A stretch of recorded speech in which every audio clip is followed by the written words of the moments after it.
Sir ನಮಸ್ಕಾರ.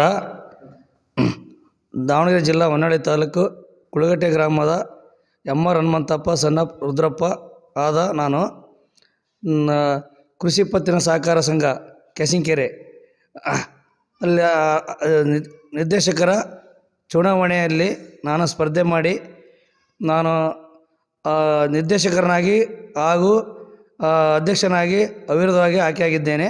ತಾವುಗಳು ಸದಸ್ಯರಾಗಿ ಆಯ್ಕೆ ಆಗಲಿಕ್ಕೆ ಸಂದರ್ಭದಲ್ಲಿ 24/5/2026 ಸದಸ್ಯರ ಚುನಾವಣೆಗಳು ನಡೆಯುವಂಥದ್ದು ಆಗ್ತದೆ.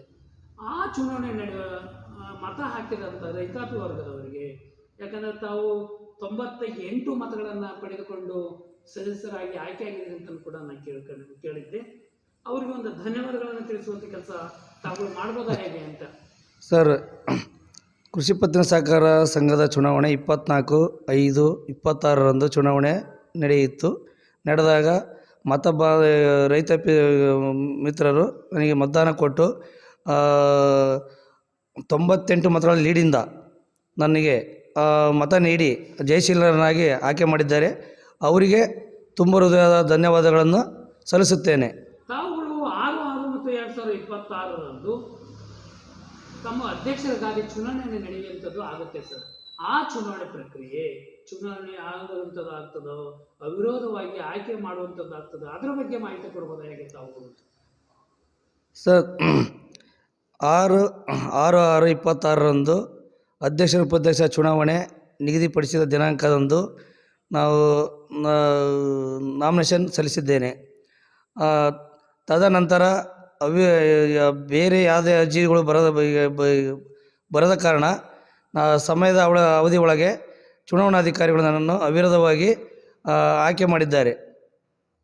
ಅವರಿಗೆ, ನಿರ್ದೇಶಕರಿಗೂ ಹಾಗೂ ಮತ ಬಾಂಧವರಿಗೂ ಹಾಗೂ ಆಡಳಿತ ಮಂಡಳಿಗೂ ಎಲ್ಲರಿಗೂ ನನ್ನ ತುಂಬ ಹೃದಯದ ಧನ್ಯವಾದಗಳನ್ನು ಸಲ್ಲಿಸುತ್ತೇನೆ.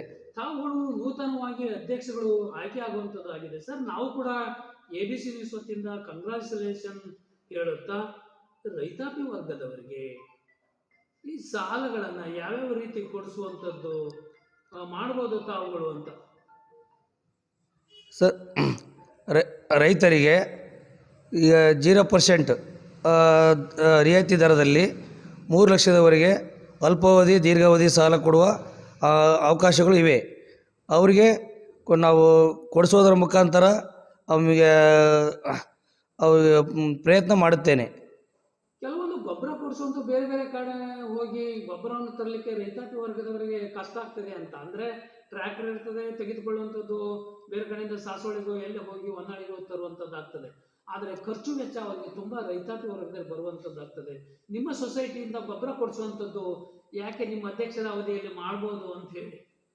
ಸರ್, ಅದು ನಮ್ಮ ಈಗ ಫಸ್ಟ್ ಮೀಟಿಂಗ್ನಾಗೆ ನಾವು ಈಗ ಎಲ್ಲ ನಿರ್ದೇಶಕರು, ನಮ್ಮ ಅಧ್ಯಕ್ಷ ಉಪಾಧ್ಯಕ್ಷರು ಎಲ್ಲ ತೀರ್ಮಾನ ತಗೊಂಡು ನಾವೀಗ ಗೊಬ್ಬರ ವಿತರಣೆ, ಗೊಬ್ಬರ ಇಳಿಸೋದ್ರ ಮುಖಾಂತರ ರೈತರಿಗೆ ರಿಯಾಯಿತಿ ದರದಲ್ಲಿ ಗೊಬ್ಬರ ಕೊಡಿಸ್ಬೇಕಂತ ಪ್ರಯತ್ನ ಮಾಡಬೇಕು ಅಂತ ನಾವು ತೀರ್ಮಾನ ತಗೊಂಡಿವಿ.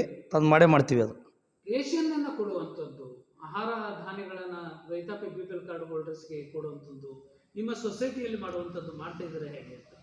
ಸರ್, ನಮ್ಮ ಸೊಸೈಟಿಯಲ್ಲಿ ಈಗ ರೇಷನ್ನು ಕೊಡ್ತಾಯಿದ್ದೀವಿ.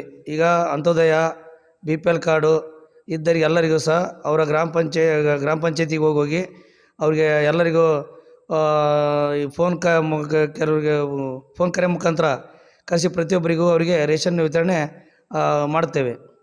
ಈ ಕೆಲವೊಂದು ಹಿಂದೆ ಅಧ್ಯಕ್ಷರ ಅವಧಿಯಲ್ಲಿ, ಸದಸ್ಯರ ಅವಧಿಯಲ್ಲಿ, ನಿಮ್ಮ ಸದಸ್ಯರ ಅವಧಿಯಲ್ಲಿ ಸಾಲ ಕೊಡಿಸುವಂಥದ್ದು ರೈತಾಪಿ ವರ್ಗದವರು ಮಾಡ್ತೇವೆ ಅಂತ ಹೇಳ್ತಾ ಇದ್ದೀರಿ. ಕೆಲವೊಂದು ರೈತಾಪಿ ವರ್ಗದವರು ಮರುಪಾವತಿ ಮಾಡದೇ ಇರುವಂಥದ್ದು, ಕೆಲವೊಂದು ಅದು ಕಷ್ಟ ದಿನಗಳು ಇರೋ ಕಾರಣದಿಂದ ರೈತಾಪಿ ವರ್ಗದವರು ಸಾಲ ಕಟ್ಟಲಿಕ್ಕೆ ಸಾಧ್ಯ ಇಲ್ಲ ಅಂತ ಅಂದ್ಕೊಂಡಿದ್ದೀನಿ. ಆದರೂ ಸಹ ಏನು ಸಾಲವನ್ನು ತೆಗೆದುಕೊಂಡು ಹೋಗ್ತಾರೋ ಅಷ್ಟೇ ಪ್ರೀತಿಯಿಂದ ಸಾಲವನ್ನು ಕಟ್ಟುವಂಥದ್ದಾದರೆ ನಿಮ್ಮ ಸೊಸೈಟಿ ಎಲ್ಲೋ ಒಂದು ಕಡೆ ಉನ್ನತ ಮಟ್ಟಕ್ಕೆ ಹೋಗಲಿಕ್ಕೆ ಸಾಧ್ಯ ಆಗುತ್ತದೆ. ಹಾಗಾಗಿ ನಿಮ್ಮ ರೈತಾಪಿ ವರ್ಗದವರಿಗೆ ಯಾವ ಥರ ಸಾಲ ಮರುಪಾವತಿಯನ್ನು ಮಾಡಿಸುವಂಥದ್ದು ಮಾಡ್ತೀರಿ ಅನ್ನೋದು? ಸರ್, ನಮ್ಮ ರೈತರಿಗೆ ಸಾಲ ಕೊಡಿಸುವುದರ ಜೊತೆಗೆ ಅವರು ಕೆಲವರು ಎಷ್ಟೋ ರೈತರು ರಿನ್ಯೂವಲ್ ಮಾಡಲ್ದೇ ಈಗ ಡ್ಯೂ ಆಗಿದ್ದಾರೆ. ಅಂಥವ್ರಿಗೆ ಸಹ ನಾವು ಪ್ರತಿಯೊಬ್ಬರನ್ನು ಅವರಿಗೆ ವಿಚಾರಣೆ ಮಾಡಿ ಯಾರು ಸರಿಯಾದ ರೀತಿ ರಿನ್ಯೂವಲ್ ಮಾಡಿಲ್ಲ ಅಂಥವ್ರನ್ನ ಕರೆಸಿ ರಿನ್ಯೂವಲ್ ಮಾಡಿಸೋದ್ರ ಮುಖಾಂತರ ಆಮೇಲೆ ಪ್ರತಿಯೊಬ್ಬರಿಗೂ ಕ ಅಲ್ಪಾವಧಿ ಕೆಲವರಿಗೆ 10,000ರಿಂದ 20,000 30,000 ರೂಪಾಯಿ ಸಾಲ ಕೊಟ್ಟಿದ್ದಾರೆ. ಕೆಲವರು ಲಕ್ಷಗಟ್ಟಲೆ 1 ಲಕ್ಷ 2 ಲಕ್ಷ 3 ಲಕ್ಷ ತಗೊಂಡಾರೆ. ಅಂತಾರೆ ನಾವೇನು ಕಡಿಮೆ ತಗೊಂಡಂಥವ್ರಿಗೆ ಅಂಥ ರೈತರನ್ನ ಪತ್ತೆ ಹಚ್ಚಿ ಅವರಿಗೆ ಹೆಚ್ಚುವರಿ ಸಾಲ ಕೊಡೋದರ ಮುಖಾಂತರ ಅವರಿಗೆ ನಮ್ಮ ರೈತರಿಗೆ ಸಹಾಯ ಮಾಡುತ್ತೇನೆ ಅಂತ ನನ್ನ ಅವಧಿಯಲ್ಲಿ ನಾನು ಹೇಳುತ್ತೇನೆ. ತಾವುಗಳು ತಮ್ಮ ಪ್ರಾಥಮಿಕ ಕೃಷಿ ಪತ್ತಿನ ಸಹಕಾರ ಸಂಘದ ಕಟ್ಟಡ ಶೀತಲೀಕರಣಗೊಂಡಿದೆ ಅಂತ ಹೇಳಿ ನಿಮ್ಮ ರೈತಾಪಿ ವರ್ಗದವರು ಹೇಳುವಂಥದ್ದು ಕೂಡ ಮಾಡಿದ್ರು. ಸರ್ ಅದನ್ನ ಯಾವ ತರ ನೂತನ ಕಟ್ಟಡಗಳನ್ನ ಮಾಡ್ಲಿಕ್ಕೆ ತಮ್ಮ ಪ್ರಯತ್ನ ಇರ್ತದೆ ಅಂತ? ಸರ್ ಅದು ಗಮನಕ್ಕೆ ಬಂತು ಸರ್. ಅಧ್ಯಕ್ಷ ಆದ ನಂತರನೇ ನಮ್ಮ ಗಮನಕ್ಕೆ ಬಂತು.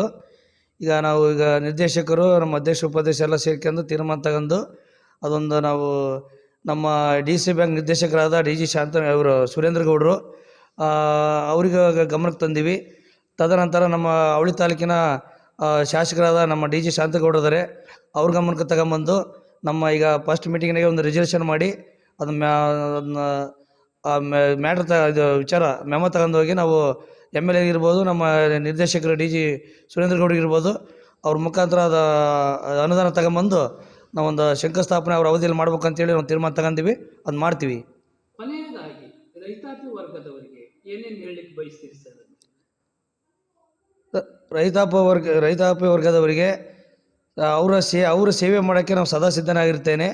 ಅವರು ನಮ್ಮ ಸೊಸೈಟಿಯಲ್ಲಿ ಇರ್ಬೇಕಂತೇನಿಲ್ಲ, ನಮ್ಮ ಮನೆಯಲ್ಲಿದ್ದರೂ ಸಹ ಬಂದವರು ಫೋನ್ ಮುಖಾಂತರ ಬಂದು ನಮ್ಮ ಭೇಟಿ ಆದರೆ ಅವ್ರು ಏನು ಸಲಹೆ ಹೇಳ್ಬೇಕು ಆ ರೀತಿ ನಾವು ಅವ್ರಿಗೆ ನಮ್ಮದು ಶಕ್ತಿ ಮೀರಿ ಅವ್ರಿಗೆ ಏನು ಅನುಕೂಲ ಮಾಡಬೇಕೋ ನಾವು ಮಾಡ್ತೀನಿ ಅಂತೇಳಿ ನಮ್ಮ ಭರವಸೆ ಕೊಡ್ತೇನೆ. ನಮಸ್ತೆ. ನಮಸ್ಕಾರ.